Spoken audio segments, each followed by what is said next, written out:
Welcome to BP Darbar. இன்றைக்கி வந்து சண்டேல என்னென்ன நடக்க போகுதுன்னு நம்ம பார்க்க போகிறோம். ப்ரோமோலாம் ரிலீஸ் ஆகிடுச்சு. ஆக்சுவலாக இன்றைக்கி கனி எவிக்ட் ஆகிறாங்க. அதில் ஃபஸ்ட்டு ப்ரோமோலேயே சாண்ட்ராவும் கனியும் ஹாட் சீட்டில் இருக்கிற மாதிரி காமிக்கிறாங்க. ஹவுஸ்மேட்ஸில் கேட்குறாங்க, யார் எலிமினேட் ஆனால் உங்களுக்கு நல்லா இருக்கும்னு நினைக்கிறீங்க, யார் வேணும் வேண்டாம் அப்படிங்கிற மாதிரி டாஸ்க் வைக்கிறாரு. ஆல்மோஸ்ட் ஹவுஸ்மேட்ஸில் உள்ள அத்தனை பேருமே கனி வேணும், சாண்ட்ரா வேண்டாம்ங்கிறாங்க. ஐ திங்க் பார்வதி மட்டும் சாண்ட்ரா வேணும்னு சொல்லியிருப்பாங்கன்னு நினைக்கிறேன். ஸோ லாஸ்ட்டில் வந்துட்டு நமக்கு தெரியும் கனி தான் எவிக்ட் ஆகிட்டாங்கன்னு சொல்லிட்டு. அதுக்கப்புறம் 2வது ப்ரோமோவில் வந்து விக்ரம்க்கும் திவ்யாவுக்கும் பயங்கர சண்டை. என்னத்தினால அந்த சண்டை வந்து ஸ்டார்ட் ஆச்சு அப்படிங்கிறது தெரியல. ஆனால் திவ்யா வந்து ஏதோ உங்கள் ஒய்ஃபுன்னு சொன்னதும் விக்ரம் பயங்கர கத்துன்னு கத்துறாரு, என் ஒய்ஃபை பற்றி பேசாதீங்க, உங்கள் காலில் வேணால் விழறேன் அப்படின்னு சொல்லிட்டு. திவ்யாவும் கத்துறாங்க, விக்ரமும் கத்துறாங்க. அது என்ன ரீசனுங்கிறது எபிசோட் போனால் தான் தெரியும். நமக்கு வந்து இப்போ வந்து ஒரு ஸ்டாண்ட் எடுக்க முடியாது, ஏன்னா யார் என்ன பேசினாங்கிறது தெரியலை. எபிசோட்குள்ளே போனால் தான் தெரியும். ஸோ 3வது ப்ரோமோவில் வந்துட்டு எகெயின் விஜய் சேதுபதி அவர்கள் ஒரு கேள்வி கேட்குறாரு.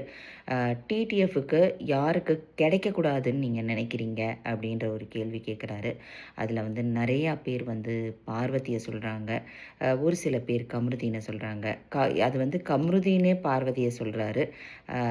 அவங்களுக்கு டிடிஎஃப் கிடைக்க வேண்டாம், அவங்க வந்து மைக் மாட்டுறதில்ல, அவங்க எந்த வேலையும் செய்யறதில்ல அவங்களுக்கு அப்படின்னு சொல்லிட்டு. அது சம்பந்தமாக அவங்க வந்து அழறாங்க பார்வதி.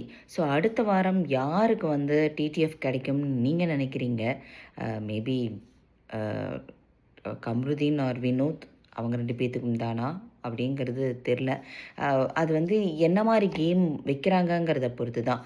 பயங்கரமாக ஃபிசிக்கலாக வச்சாங்கன்னா இந்த மாதிரி டேர்ன் அவுட் ஆகும். இல்லை மென்டலி நம்ம நல்லா அந்த ஒரு மாதிரி அந்த மிக்ஸ் அண்ட் மேட்ச் கேம் எல்லாம் வைப்பாங்க பார்த்தீங்களா, மென்டலி பண்ணுற மாதிரி. அந்த மாதிரி கேமுன்னா யார் வின் பண்ண போகிறா அப்படிங்கிறதும் சர்ப்ரைஸ் எலமெண்ட் தான். ஸோ பார்ப்போம், பொறுத்திருந்து பார்ப்போம் என்ன நடக்க போகுதுன்ட்டு. நீங்கள் எப்படி யார் வின் பண்ணுவாங்கன்னு நினைக்கிறீங்க? உங்களோட ஃபேவரட்ஸ் யார் சோஃபாரு? ஸோ இப்போ வரைக்குமே இந்த சீசனில் மட்டும்தான் வந்துட்டு யார் வின் பண்ணுவானே ஒரு சாலிடாக தெரியாமல் அப்படியே ரேண்டமாக போயிட்டுருக்குன்னு நினைக்கிறேன். யார் ஃபைனல்ஸ்க்கு வருவான்னு தெரியாது, அடுத்த வாரம் யார் எலிமினேட் ஆக போகிறாங்கன்னு தெரியாது. ஒரு ஷியோர் ஷார்ட்டாக இவங்க தான் வின்னர்னு இந்த ஒரு சீசனில் தான் சொல்ல முடியாமல் இருக்குது. விஜய் சேதுபதி அவர்களும் ஓகேவாக தான் இருக்குது இந்த எபிசோட்ஸ் எல்லாமே. பார்ப்போம், நெக்ஸ்ட் சீசன்லேயாவது நல்ல கண்டஸ்டன்ஸாக செலக்ட் பண்ணணும் அப்படின்னு சொல்லி பார்ப்போம். தேங்க்ஸ் ஃபார் வாட்சிங்.